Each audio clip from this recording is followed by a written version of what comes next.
Delete Facebook. You've been thinking about it for a while, and you're not alone. That private thought became a full-blown civic movement this month. The Cambridge Analytica scandal revealed the extent to which our personal information has been sold by Facebook to a variety of unscrupulous third parties. Just this weekend, we learned that company harvested, as they describe it, private information from more than 50 million Facebook profiles without those individuals' permission, raising questions about how Facebook protects user data and how that data was used during the last presidential election. The scandal burst into view when journalists from a UK television network went undercover to interview the CEO of Cambridge Analytica. The company, which had deep ties to the Donald Trump campaign, bragged about how they gained access to the personal information of 50 million Americans. Two fundamental human drivers when it comes to taking information on board, effectively, are hopes and fears, and many of those are unspoken and even unconscious. You didn't know that was a fear until you saw something that just evoked that reaction from you. Right. And our job is to drop the bucket further down the well than anybody else, to understand what are those really deep-seated underlying fears, concerns. There's no good fighting an election campaign on the facts, because actually it's all about emotion. That information was used to craft fake news that was specifically tailored to manipulate voters during the last presidential election. This isn't the first scandal involving Facebook. The misuse of private data has become an almost routine feature of the company. But it was Facebook CEO Mark Zuckerberg's anemic response to this scandal that outraged the American public. So this was a major breach of trust, and I'm really sorry that this happened. We have a basic responsibility to protect people's data, and if we can't do that, then we don't deserve to have the opportunity to serve people. Zuckerberg's non-response unleashed, poetically, a new hashtag across social media. Delete Facebook has now become a rallying cry for those who have learned the terrible truth. Facebook is free because you are not a consumer, you're the product. The company has become one of the biggest advertising companies in history by creating a platform that has sucked up the personal information of 1 billion people across the globe. Then they sold that information to the highest bidder. But long before the Cambridge Analytica scandal, there were plenty of reasons to reduce our use of social media. It's making us sick. There's a growing body of evidence that shows social media contributes to an increase in anxiety, a decrease in self-worth, and of course, sleep disorders. Angela Lockwood joined me in episode 54 to discuss how people can learn to disconnect.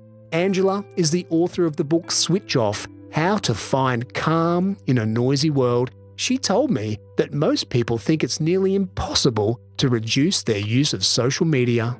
People need to know, how does this apply into my real world? It's fine to have all these strategies and tips and techniques, but if we can't actually say, right, well, I am busy, I am tired, I'm feeling way overconnected, overstimulated and overwhelmed. How in the world do I do this when I've got, 3 children, 6 children, a husband, a wife?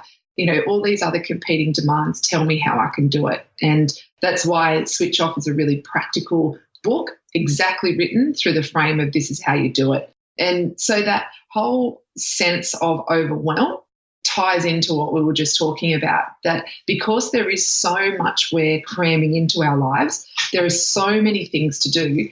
What often happens is we don't know what to do with it all. So there's a couple of things we do. We either don't make any changes at all. We just sit and just keep going the way that we go, and that's when we get really burnt out.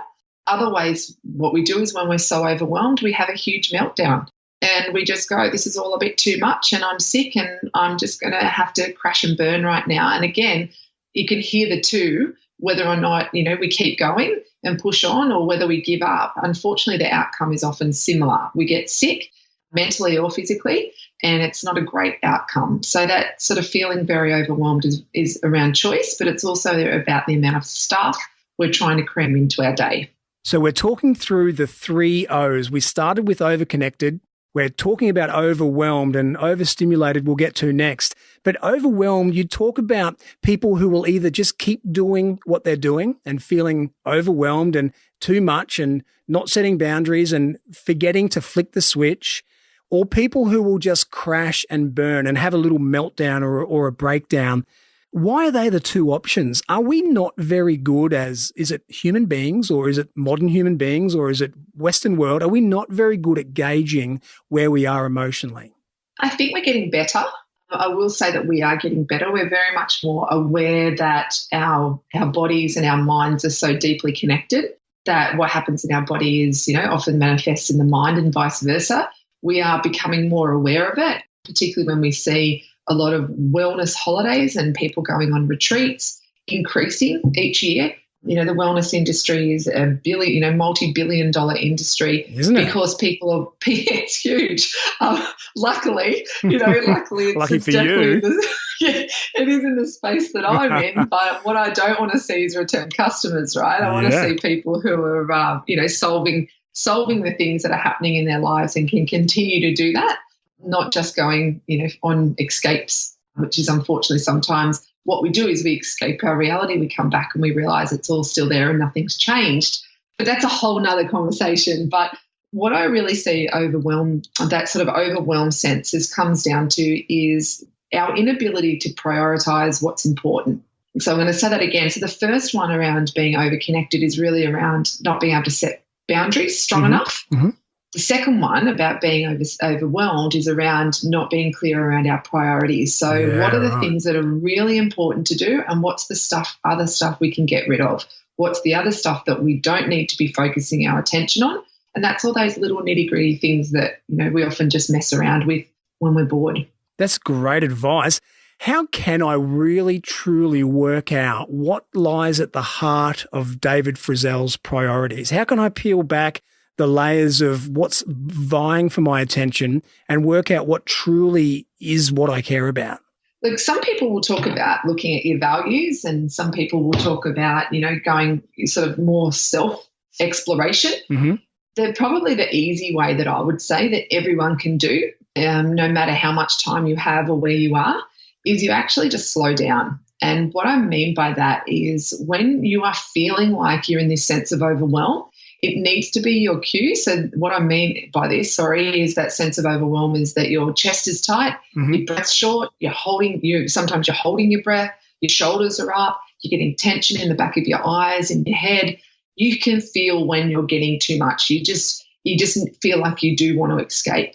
And it's that moment where you're starting to feel those physical triggers and those sort of sometimes emotional triggers when you actually need to take a step back from everything. By doing that, what you're doing is you're not getting caught up in sort of this whirlwind of stuff that's going on for you.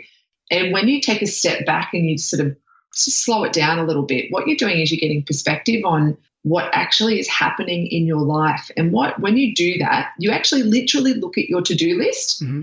And when you can take a step back from it and look at it almost like an overarching sort of way, you'll see the things that are really important will actually jump out at you. But what we try to do too often is we get bogged down in, oh my gosh, I've got 50 things to do and how am I ever going to do that? And that all just keeps ruminating. But when you can actually take a big deep breath, step back and go, right, what is going on? What is my priority right now? The answers often jump out at you pretty clearly.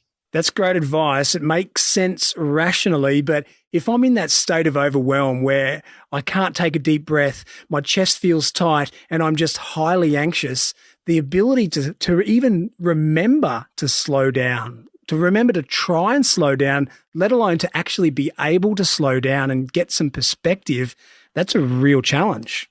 It is, and it takes practice. Yeah. So it's not like one day you go, oh my gosh, I'm overwhelmed and, let's just take a breath and life's good. It's a good place to start. And I talk a lot about habits around we need to really create healthy habits. And I even go into a lot more detail in the book around creating a habitat for health, so an environment that supports all of this. And how do you do that? But exactly when you are in this constant spiral of overwhelm, knowing how to do it and having even sometimes the courage to do it can feel like it adds to the overwhelm, like it's another thing to do. So what I do encourage people to do is to listen to what other people are telling you. So sometimes your partner is telling you you need to slow down. Sometimes your employees are going, man, like you're looking stressed or you're looking tired, or, you know, it's these sort of cues that we really do need to start to listen to. And when we can do that, we don't often have to make the decision ourselves. Unfortunately, when we stop listening to people and we don't take the time to listen to what's going on, sickness does set in and our bodies force us to take that step back and get perspective. But what I encourage people to do, don't wait till you get sick, don't wait till you get burnt out. Add these little tiny habits into your day and you'll find it'll get easier over time, and it gets easier quickly. Switching off and slowing down sounds like an impossible dream for most people trapped in the hamster wheel of modern life, but it is possible. You can leave the phone out of the bedroom at night, you can delete the Facebook app. Taking a few small steps will eventually lead to profound change. I hope you enjoyed this bite-sized portion of the Team Guru podcast. We'll be back next week with an interview episode.